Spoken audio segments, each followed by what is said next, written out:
My abusive husband passed away, and while everyone can't stop talking about how great he was, I'm secretly relieved because now I'm free for the first time in years.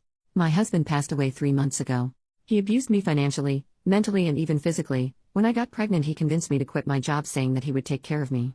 I could never buy anything again without asking his permission. I couldn't even buy a cream without asking his permission, and he decided if I could or not. Even months ago, when I had a little money of my own, I had to ask him for permission to buy something. What was mine was his and his was his. But I stayed there because I still loved him and I didn't have a place to go. I had too low of self-esteem and let myself be stepped on. When I stopped loving him, he had already had his first affair. He made me believe that I was to blame for the affair because I didn't want to make love for months after my birth. That left me torn, and I had to receive stitches. I was already planning my exit and saving money little by little while I was working selling things from home, since he wouldn't let me work outside because he was very jealous. I wanted to pay for a lawyer. He was having another affair with a friend of his, which luckily kept him busier, and I didn't care anymore that he didn't pay attention to me. I wanted him to stay as far away as possible. I knew that man and he knew me. I could have made a big fuss, but I didn't. I kept quiet, planning my way out while he and that man slept together in secret. I only felt disgusted by my husband, nothing more. But my husband died in a way I never would have expected. He is now a martyr. When someone dies, all the sins of that person disappear.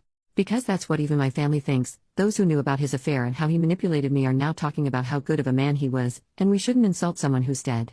Everyone around me talks about how beautiful our relationship was. His family talks about what a great man he was and how he always focused on giving everything to me and our kid. His affair partner hugged me at the funeral, saying that my husband loved me. His friends told me what a great person he was. Everyone talks about how good he was and how he is now an angel in heaven. And I have to pretend to be sad. The day he died, I cried a lot, but not out of sadness. I cried with relief and I felt free. It would have taken me too many years to save to pay for lawyers with my little store without him realizing that I was keeping money in secret. He would have kept everything. He would have made my life hell, and I know it because he had told me so every time I stood up for myself. But now I have the house. I have everything. I have the monthly money for being a widow. I have my children totally with me. I have started with a psychologist. Everyone thinks that I do it to cope with my grief, but no, it is to overcome the abuse I suffered from him. It was really hard to pretend being sad in the funeral, but I did it for my child. I did it because now everything is over and I'm free. If I made a fuss, my ex-mother-in-law would have done something so that I wouldn't keep anything. They were just like him. But now I'm just a sad widow who needs help in their eyes, the silly widow who didn't know anything, but that's helping me to be free and have what I deserve. Edit, sorry for the bad English, I used the traductor for many parts.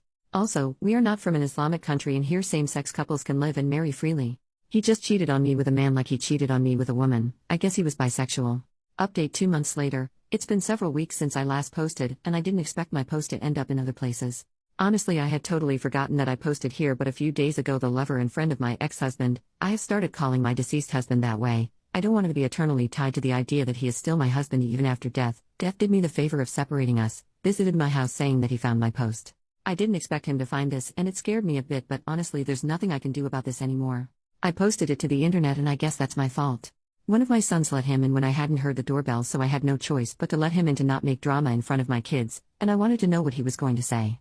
Once alone he told me that he knows that I know about him and my husband having an affair because of the post he found on TikTok. He told me that my husband was not the best husband, but he was a great friend to everyone and a very hardworking man to everyone, that even his family misses him too much, and even though he had his mistakes in the past, that I should let go of the past and stop digging into it because we're all better off like that.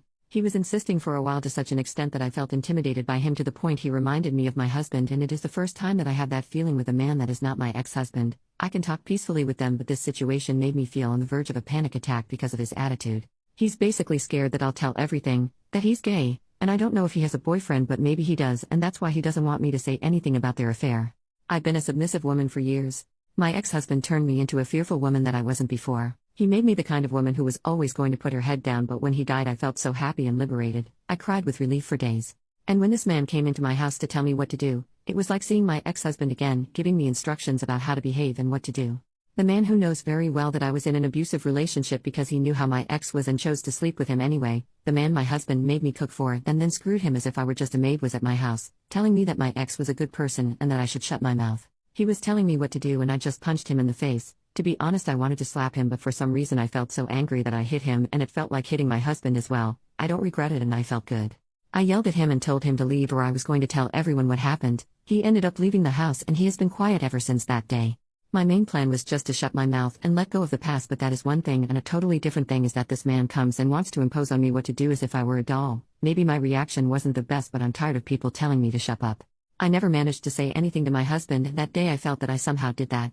I haven't told anyone yet, nor do I think about doing so, but if he does something, I won't hesitate twice before this time whether to make a TikTok or post on Facebook talking about everything. With the issue of the house, with the economic crisis, I am not sure that anyone can afford what a house like this is worth, but for now I have focused on finally being able to get a better job in the future to be able to rent a house and be able to rent out this house. That could be a really good way to have money. My other goal in the future is to buy a small piece of land, no matter how far it is. I just want to have something that is my own for me and my children. My children don't miss their father too much, and I understand them. It has taken me a while to get them a child psychologist, but recently they started to go to their sessions and they are doing well.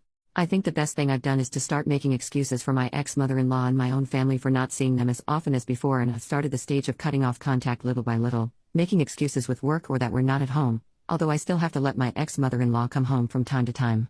I think even my kids are happier when they see how much better my mood has been. I doubt that many people are interested in this, but thank you for the messages I received, although many do not understand that cultures and laws are different, and here buying a house or moving to the other side of a country in a month is impossible for many.